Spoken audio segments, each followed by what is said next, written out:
Salam əziz Sport 1 izləyiciləri, ötürməyə yenidən efirdədir. Studiyada həmişə kimi mən İlkin Sultanlı və Kamal Bayramovla birgə ölkə futbolunda baş verən maraqlı hadisələri diqqətinizə çatdırmağa çalışacağıq. Kamal bəy, xoş gəlmisiniz. Xoş gördük. Gündəm olan mövzulardan biri Kəpəzin futbolçusu Veysel Rzayevin Gəncədə bıçaqlanmasıdır və bu hadisə ölkədə ümumiyyətlə futboldan kənar, idmandan kənar, ümumiyyətlə ictimaiyyətdə çox bir qıraq mövzusu oldu və hər kəs belə deyək, iki hissəyə ayrılıb cəmiyyət. Bəziləri Veyseli qınayırlar, bəziləri Veyselin tərəfində dururlar. Bir çoxları Kəpəzi bu məsələdə günahkar hesab edirlər. Ümumiyyətlə gəl əvvəlcədən sənin fikirlər və öyrənək. Bu hadisədə yəni kimdir günahkar? İlk öncə Veyselə Allahdan şəfa diləyirik. Yəni heç bir xoşa gəlməz bir hadisədir. Yəni bir futbolçu olmasın, bir insan olsun, fərq eləmir. Xəsarət almağı. Veysel mənim üçün bir dəyərli bir insandır, dəyərli bir futbolçudur. Futbolçunu mən çoxdan tanıyıram. Tovuzda bir yerdə oynamışıq. Bir qədər mən düşünürəm ki, düşdüyü mühit Gəncə, Bakıdan və digər yerlərdən biraz fərqli bir yerdir. Orada daha çox diqqətli olmaq lazımdır. Çünki futbolçunun hansı ki bu gecə saat 4 radələrində, 5 radələrində barədə olmaq da bunu da eşitmək. Hansı ki o gənc perspektivli bir futbolçumuzdur. Elə bir yaşı yoxdur. Onun o saatlarda barədə olmağı mən belə deyərdim ki, nizam qaydalarına tam olaraq riayət eləməməsidir. Və bugünkü gündə ailəsini və o Veysel sevərləri və digər insanlar da narahat edir, üzür. Biz hər birimiz ona Allahdan şəfa diləyirik. Burada bəzi məsələlər var ki, hansı ki klubun daxili kodeksi var, nizam kodeksi var. Futbolçu onu riayət eləməlidir, çünki klub ona pul ödəyir. Və bu o demək deyil ki, klub ona pul ödəyir və bugün 2 saat məşqini elədi, 3 saat məşqini elədi. Məşqdən sonra futbolçu nə istəyir eləyə bilər və klub da onu tam olaraq nəzarətsiz qoymağı. Və burada klubun da böyük günahı var ki, Gəncə o qədər də böyük bir yer deyil. Futbolçularını gecə saatlarında, hansı gecə klublarında, restoranlarında hansı işlərlə məşğul olduqlarını məncə biraz şəxsi məsələlərini, digər işləri kənara qoyub, onlarla daha çox maraqlanmalıdırlar. Çünki hər birinə cavabdeh olan klubdur. İndi deyəcəklər ki, bəs futbolçu biz gecə yatanda da necə nəzarət edib? Bizim bir çox klublarımız var ki, və bir çox məşqçilərimiz var ki, hətta futbolçunun gecə yatışına da nəzarət edə bilir və bu sistemi qurublar və onlarda da belə bir problemlər olmur. Bədbaxt bir hadisədir, yəni qasılmaz bir hadisə idi. Yəni qasılmaz deyəndə necə qasılmaz? Yəni o saatlarda olmasa bu hadisə baş verməyəcəkdi. Sadəcə olaraq futbolçunun özündə nizam qaydalarına ciddi riayət eləməməyindən bu səbəb yaranıb. Burada bir amili biraz Veyseli deyirsən ki, məsələn yarı Veyseli tərəfindədir, yarı digər fikirlərdədir. Veysel o dostunun vurulmağında özünü bugünkü gündə hər bir kişinin də işi deyir ki, bıçağın qabağına özünü atsın. Burada bizim Qafqazda olmağımızın və Veyselin bir xarakteri insan kimi tanıdığıma görə bilirəm ki, belə bir addımları həqiqətən Veysel ata bilər. Amma ümumən götürəndə peşəkar futbolçudur, o saatlarda orada olmamalıydı. Şükürlər olsun bugün sağdır, yaxşıdır. Bundan da biraz da bədbaxt hadisə baş verə bilərdi. O bıçaq onun məsəl üçün ürək nahiyəsinə və ya hansısa bir orqanını zədələyib ağır fəsadlara gətirib çıxara bilərdi. Düşünürəm ki, burada günahkar olan insanlardan tək Veyselin gecə o saatlarda olmasın, klubun futbolçu üzərində nəzarətinin, baş məşqçinin, digər şəxslərin nəzarətinin yüngül formada olmasıdır. Yəni çox ciddi nizam qaydalarını, disiplin. Çünki mən belə deyim də, bax, bir çox klubda işləmişəm və bir çox klubdan da məlumatım var. Hansı ki baş məşqçilər var, öz işini necə məsuliyyətlə görür və gecə-gündüz futbolçunun harda olması barəsində bütün məlumatlara sahibdir. Yəni bir Kəpəz yeni gətirdiyin bir transfer haqqında transfer futbolçu eləyibsən və ona az da yox, normal şəkildə pul xərcləyirsən və hətta onun gecə sən həyatından, günüz həyatından, ümumiyyətcə sosial davranışından hamısından sən maraqlanmalısan və xəbərdar olmalısan. Mən yenə də qeyd edirəm, bir çox məşqçi ilə işləmişəm və tək məşq keçib, taktiki, texniki nə isə iclaslar keçib, nə isə başa salmaqla yox, amma futboldan sonra, məşqdən, toplanışlardan sonra olan həyatı futbolçunun daha önəmlidir. Nəyə görə? Çünki sən zaten buna bir gündə nə qədər məşq, 2 saat sənin yanında olur, 2 saat yarım sənin yanında olur, amma sənin ona tətbiq elədiyin fiziki, texniki, taktiki bu normal yatmalıdır, normal durmalıdır, vaxtında dincəlməlidir ki, sənin verdiyin hansı o tapşırıqlar var ki, onu normal şəkildə yerinə yetirə bilsin. Ona görə bizdə çox az sayda məşqçilər məsəl üçün ona nəzarət edə bilir. Yəni bugünkü gündə hansısa bir komandaya gedim mən baş məşqçi olum, bir dənə orada meydanın içində nə baş verəcək, bunun məsuliyyəti mənlikdir. Digər vaxtda futbolçu nə işlə istəyir, məşğul olur. Yox, əgər nəticə qazanmaq istəyirsənsə, sən meydandan qıraqdakı futbolçuların həyatı, bax, məsəl üçün, tez-tez qarşılaşırıq ki, Qarabağın futbolçuları müsahibələrində sonradan müsahibələrində verirlər ki, Qurban müəllim onlara necə nəzarətdə saxlayırdı. Kimsə oturub fikirləşə bilər ki, Qurban müəllim bunları nəzarətdə saxlayır. Daha doğrusu Qurban müəllim bunların nəzarətdə saxlamaqda həm bunların sağlamlığını, həm performansını, həm bunların xas ki, o adları var ya, o adları da saxlamasında o insanın önəmli rolu var. Mən baş məşqçiyəm deyə gəlib 1 saat məşqimi keçirsəm, 2 saat iclasımı keçirsəm, ondan sonra çıxıb gəlsəm, futbolçu nə işlə məşğul olacaq. Belə bir şey yoxdur. Tam olaraq məsuliyyət birbaşa burada nizam-intizam boşluğu var və baş məşqçinin üzərinə düşür. Biz keçək daha vacib bir məsələyə. Misli Premyer Liqasında rəqabət qızışdıqca problemlər də özünü göstərməyə başlayır. Əsas mövzu Azərbaycan Premyer Liqasının 21-ci turunda Neftçi Qarabağ oyununun təxirə salınıb-salınmaması ilə bağlıdır. Bilirik ki, Çempionlar Liqasının play-off mərhələsinin cavab maçında, həm ev maçında, həm cavab maçında Qarabağ İngiltərənin Newcastle klubu ilə görüşəcək. Hədəfimiz var, yəni Qarabağın mərhələ keçmək potensialı var və klub bir həftə ərzində 3 oyun oynayacaq. Bu səbəbdən də PFL-ə müraciət edib ki, Neftçi ilə oyunu təxirə salaq.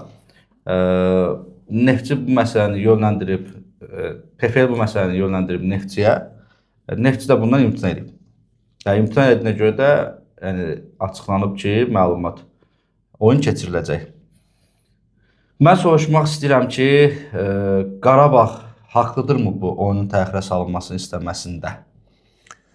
Mən belə deyərdim, mən Qarabağ bir ağır qrafikdir, yəni ölkəmizi layiqincə təmsil edir, biz onlara buradan uğurlar arzulayırıq.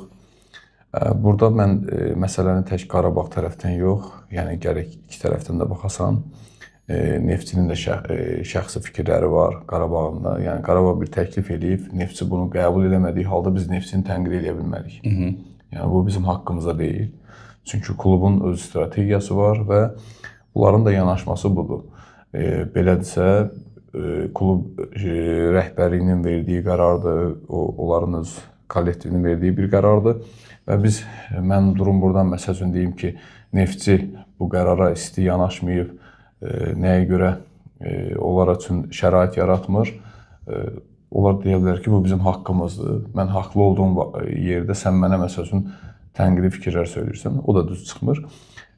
Yəni bir Qarabağın bu turda, bu sıx qrafik ərzində çıxışına şərait yarada bilərdilərmi?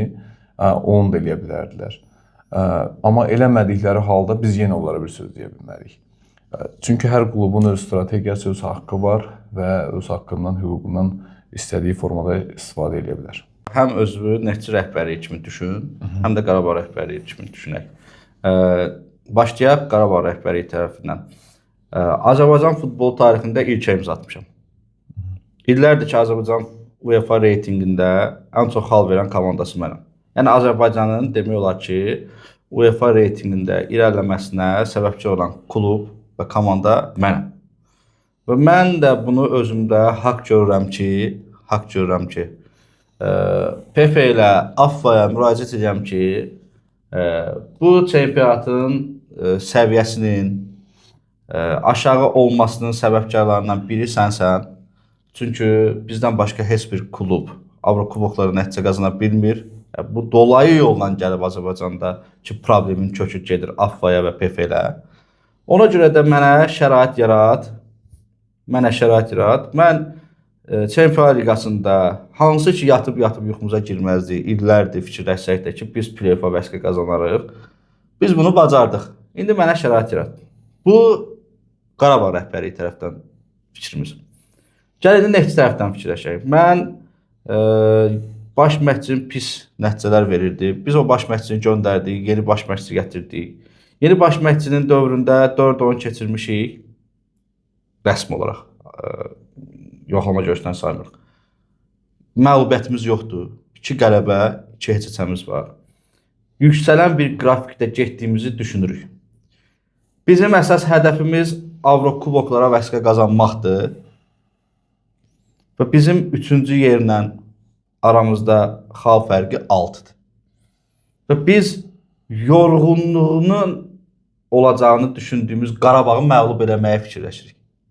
Və biz bu səbəbdən də heç cür oyunun imtinasını istəmirik. Kim haqlıdır?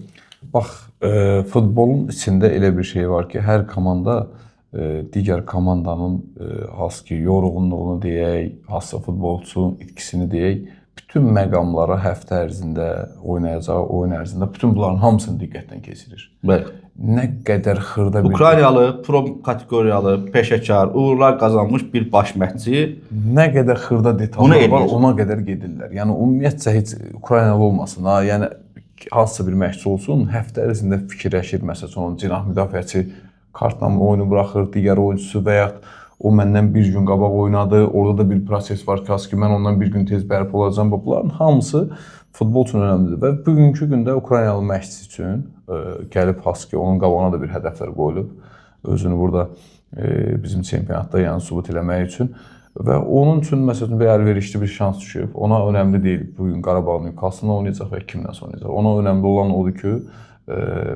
öz komandasının nəticələrini yaxşılaşdırsın və qarşısında qoyulan hədəfə çatsın. Əminliklə bilirəm ki, Neftçi rəhbərliyində yer alan müşahidə şurasında şəxslərin hamısı Neftçi azarkeşlər olublar, tribunalardan gəliblər və o tribunada bu dəqiqə Neftçi azarkeşlərinin bir sorğu eləsək, hamısı deyəcək ki, oyun təxirə salınmasın. Olsa deyirlər də, sosial şəbəkələrdə bəyanat da yaydılar ki, oyun təxirə salınsa, bunun ən böyük günahkarı klub rəhbərliyidir və mən düşünürəm ki, müşahidə şurasında yer alan rəhbər şəxslər, sözü keçən şəxslərin hamısı öz, belə deyək də, tribuna yoldaşlarının tərəfində durdular, onların istəklərini yerinə yetirdilər və buna görə də Neftçi azarkeşlərini düşündüyünə görə mən alqışlayıram Neftçi rəhbərliyini ki, öz azarkeşlərinin istəklərini yerə salmadılar və haqları da var ki, oyunun normal vaxtda keçirin desinlər. Bu mövsüm Premyer Liqada legioner limiti ləğv olundu və bir çoxları düşünürdü ki, yerli futbolçuların çempionatda iştirakı azalacaq. Hətta yəni yerli futbolçuların demək olar ki, hamısı birinci liqada mübarizə aparacaqlar. Və bunun biraz əksini gördük. İndi görürük ki, onsuz da birinci liqadan hətta çıxış edən futbolçular, Azərbaycanın futbolçular gəlirlər Premyer Liqaya. Və legioner limitinin ləğv olunması Azərbaycanın futbolçuların bütövlüklə belə deyək də, Premyer Liqadan kənarda qalmağına səbəb olmadı. Hətta bəzi gənc yerli futbolçular da çıxdı. Amma deyəsən, bu legioner limitinin dəyişilməsi yerli baş məşqçilərə ziyan vurdu. Çünki çempionat başlayanda 7 komandamızı yerli baş məşqçi çalışdırırdı. Qarabağı, Zirəni, Araz Naxçıvanı, Neftçini, Şamaxını, Kəpəzi və Karvan Yevlağı yerli mütəxəssis çalışdırırdı. Qış fasiləsi ərəfəsində və ondan sonra artıq yerli mütəxəssislərin sayı azalaraq 5-ə düşdü. Əcnəbilərin sayı 7 oldu. Araz Naxçıvanda Demçanka işləməyə başladı. fasilə ərəfəsində də Vermutov Neftçiyə təyin olundu və 7 legioner baş məşqçi var. Baş məşqçilərimizin sayının azalmasının səbəbi nədir Premyer Liqada? Deməli, bax, burada bu tez-tez belə bir hadisələr baş verir. Bir də baxırsan, əcnəbi baş məşqçilər çoxalır. Son 2 il idi, səhv eləmirəmsə, yerli baş məşqçilər üstünlük təşkil edirdi. Amma indi limit də götürüləndən sonra əcnəbilərin sayı çoxalır. Bu klub rəhbərliklərinin verdiyi qərarlardır. Yəni, bəzi klub rəhbərləri həmişə legionerlərə üstünlük verir, bəziləri yerli mütəxəssislərə üstünlük verir. Amma mən yenə də deyirəm, bizdə yetərincə yerli mütəxəssislər var ki, hansı ki, hal-hazırda işsizdirlər və gətirilən, məsəl üçün, orada 1-2 əcnəbini çıxmaq şərti ilə, 1-2-3 əcnəbini çıxmaq şərti ilə digərlərini yerli mütəxəssislər layiqincə də əvəz eləyə bilərlər. Zaten bu limit götürüləndən sonra, futbolçular limiti götürüləndən sonra yerli futbolçu sayı azaldı, amma bugün də oynayan futbolçularımız var. Ümumən bu limitin bizə nə qədər xeyir verəcəyi, nə qədər keyfiyyətin çempionatda artacağını növbəti bu ildə görəcəyik ki, biz Avroliqada, Konferans Liqasında gedib hara çatacağıq, nə edəcəyik. Məsəl üçün, Qarabağ gəldi, haralara gəldi, çıxdı, amma digər klublarımız hansı səviyyədə çıxış edəcək və orada biləcək ki, biz bu qərar bizim futbola nə qədər təsir elədi. Mən düşünürəm ki, hal-hazırda Azərbaycanlı mütəxəssislər var ki, hansı ki, orada bir çox legioner məşqçilərdən də daha yaxşı, daha da yüksək səviyyədə sadəcə onlara inanmaq lazımdır, onlara güvənmək lazımdır. Hansı ki, legionerlərə verdiyiniz inamı, güvəni bizim yerli mütəxəssislərə versəz, ondan daha yaxşı iş göstərə bilərlər. Çünki bizim yerli mütəxəssislərə, legionerlərə olan ayrılan büdcə, legionerlərə olan göstərilən diqqət, qayğı göstərilmədiyi halda istər-istəməz bir nöqtədə sıxılma prosesləri baş verir. Mən düşünürəm ki, klub prezidentləri bu yerli mütəxəssislərin futboldan kənar olan mövzularından artıq yorulublar, bezirlər və xarici mütəxəssislərə daha çox güvənirlər. Qovulanda da işdən çox söz-söhbət olmur. Əgər müqaviləni bağlayırsan, ləğv edirsən müqaviləni və təzminatını ödəyirsən, çıxır gedir. Heç o bir də axtarmır Araz Naxçıvan kimdir, Kəpəz kimdir, Qəbələ kimdir. Yəni pulunu alır, çıxır gedir. Amma yerli mütəxəssislər o mediaya söz deyir, bu mediaya söz deyir, bir şərh bildirir efirlərin birində.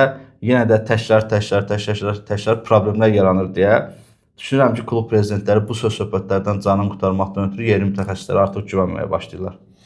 Ümumiyyətlə, yerli mütəxəssislər, məsəl üçün, bugünkü gündə bir harası 4-5 nəfər yerli mütəxəssislərimiz var ki, hansı ki, həqiqətən də baxırsan ki, bir məşqçi olaraq bir ağırlıqları var. Yəni, onları çox sadə şəkildə harasa dəvət eləyib, haradasa, burada işdə, bugün buradan yola salım, təzdən bir də gətireyim, aparım, belə bir şeylər yoxdur. Mən yerli mütəxəssis deyəndə biz, mənim fikrimdən ola bilər, kimsə inciyəcək, kimsə küsəcək. Bir çox yerli mütəxəssislərimiz işinə, futbolda çəkdiyi əziyyətə, keçdiyi yollara hörmət qoymur. Niyə hörmət qoymur? Yəni, bugün onlar üçün, bir çox üçün iş olsun. Premyer Liqa baş məşqçisinin arasında onlardan kimsə var? Yəni, o haqda danışmayayım. Yəni, bir çox üçün iş olsun. Fərqi yoxdur. Yəni, onun komandada olsun, ona hansı söz deyiləcək və ya hansı şərait yaradılacaq, fərq eləmir. Sadəcə iş olsun. Yəni, ona görə də, məsəl üçün, bax, elə bir məşqçilərimiz var ki, çempionatda, yəni, o onlara keçmir. Yəni, bugün tutaq ki, filan klubun bir rəhbəri çağırsın, desin ki, mən sənin bu komandanda istəyirəm və qaydalar da budur. Yox, qardaş, mən görmüşəm ki, baş məşqçi gedəndə qaydaları baş məşqçi qoyur. Şərtləri, qaydaları baş məşqçi qoyur və əlbəttə klub rəhbərinin də qaydası şərt olur. Yəni, ümumi qarşılıqlı razılaşma əsasında olmalıdır. Amma bir çox məşqçilərimiz var ki, yəni iş xatirinə, ona görə də Azərbaycanlı məşqçiləri, yerli mütəxəssislərin bugünkü gündə bir çoxunun nüfuzdan düşməsi, yəni hörmətdən düşməsi, yəni bununla əlaqədardır. İlk növbədə yəni iş oldu, olmadı, gərək o balansını qorumağı bacarasan. Bacarmadığınız halda Azərbaycan mütəxəssislərinin sayı azalacaq, bəlkə də gələn sezonda heç Yəni bir 4 nəfər qalacaq, 3 nəfər qalacaq. Manchester United-dan ayrılmamışdan qabaq Ruben Amorim belə bir açıqlama verdi mətbuat konfransında. Çox maraqlı gəldi. Yəni əslində belə bir situasiya olduğunu bilirik təbii ki, amma Azərbaycan futbolundan kənar bir söhbət olduğuna görə çox maraqlı gəldi. Necədir? Dedi ki, mən menecerəm. Mən baş məşqçi deyiləm Manchester United-da. Rəhbərlik kimi transfer edibsə, kimi alıbsa, kimi mənim qabağıma qoyubsa, mən o futbolçuları oynatmışam və menecer olaraq da bu nəticələrə verirəm. Biz, bəli, baş məşqçi deyiləm mən komandada. İndi Azərbaycan futbolunda səncə sırf baş məşqçi olan, rəhbərliyə sözünü keçirə bilən neçə nəfər var? Yəni Premier Liqada olsun, Premier Liqadan kənarda ola bilər. Yəni əlimizdəki səbəb yerli mütəxəssis də sırf Azərbaycandan gedir. Qurban Qurbanov mən ad çəkməyəcəm, amma hal-hazırki Premier Liqada Yox, ad çəkək. Yox, çəkməyəcəm mən. Ad çəkməyəcəm. Yəni hal-hazırki bizim çempionatdan bura yazıram 3 nəfər məşqçi qeyd edirəm. Yerli mütəxəssis. Mən azdan çoxdan səni tanıyıram və ona uyğunda deyə bilərəm kimlərdir. Ad çəkməyəcəm. 3 nəfər baş məşqçi qeyd edirəm ki, yəni bunlar həm rəhbərlik bunlar eşidir, həm bunlar rəhbərlik eşidir. Ortada bir tandem qruplar, yerli mütəxəssislərdən geri söhbət. Çünki əcnəbilərlə heç bir salam sağolum yoxdur və onlar hansı şəkildə, hansı şəraitdə işlədiklərini bilmirəm. Hal-hazırda bax 3 baş məşqçi var ki, mən tanıdığımdan xarakterlərini, xüsusiyyətlərini və özlərinin planlarını bildiklərimə görə, yəni bu 3 mütəxəssis rəhbərliklə aralarında olan tandemi tam tənzimləməyə bacaran məşqçilərdir. Azərbaycanda Ruben Amorumun dediyi kimi baş məşqçi olan, hazırda Premier Liqada klubda kifayət qədər söz sahibi olan cəmi 3 nəfər var. Sözün əsl mənasında Azərbaycanın məşqçi deyirəm. Bir nömrə Qurban Qurbanovdur təbii ki, 2 Rəşad Sadıqovdur, 3 də Ayxan Abbasovdur, mən belə düşünürəm. Amma Premier Liqa məşqçilərindən neçəsi belədir, mən Dambraskası da o siyahıya salardım. Mən onunla Dambraskasla bağlı heç ümumiyyətcə, yəni bir məşqçi biz yerlərin işini bəyənirəm, davranışı, mediada. Sözün əsl mənasında baş məşqçidir. Çünki çox xoşuma gəlir o. Çünki nəyə görə o mətbuat konfransında rahat futbolçuları tənqid edib, klub rəhbərliyi haqqında danışır. Təlim məşq toplanışında da dedi ki, mən istədim ki, getməyək təlim məşq toplanışına, çünki ehtiyac yoxdur. Əlbəttə bu açıqlama özü göstərir ki, əlbəttə klubu birbaşa baş məşqçilər. Baş məşqçi istəmədiyi halda hansısa proses baş verirsə, orada yekunda problem çıxacaq ortaya. Yəni baş məşqçi istəmədiyi nə isə klubda ona etdirmək, elətmək və yaxud ondan tələb eləmək yekun olaraq ziyanlı nəticələrə təsir edəcək. Bu gün də maraqlı mövzuya toxunduq. Çalışacağıq ki, həftədə 2 dəfə sizlərin qarşısına gələk. Artıq o şəraitimiz var, o imkanımız var və həm Premier Liqa oyunlarından sonra, həm də həftə ərzində hansısa bir maraqlı hadisələr baş verərsə, belə kamera qarşısına keçib fikirlərimizi sizə diqqətinizə çatdırmağa çalışacağıq. Bizə ayrılan vaxt başa çatdı. Sağ olun, salamat qalın. Sağ olun.